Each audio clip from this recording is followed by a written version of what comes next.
Today's voice from the past takes us back over a century to the pioneering days of exploration and the very early days of recording.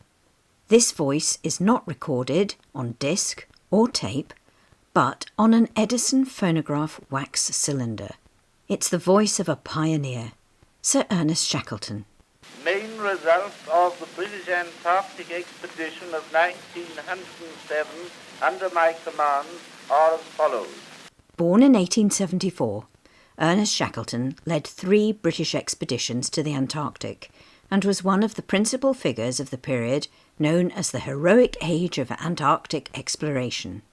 Ernest Shackleton's first experience of the polar regions was as third officer on Captain Robert Falcon Scott's Discovery expedition between 1901 and 1904.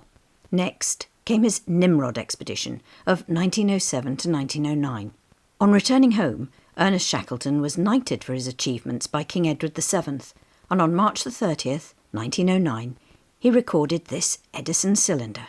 We reached a point within 97 geographical miles of the South Pole.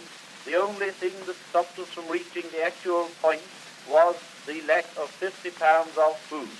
Ernest Shackleton's Nimrod expedition came so close to success, but the race to the South Pole ended 2 years later, in December 1911, when Roald Amundsen successfully made it to the South Pole. Ernest Shackleton returned to the Antarctic with an expedition in 1921, but he died of a heart attack while his ship was moored in the South Atlantic island of South Georgia.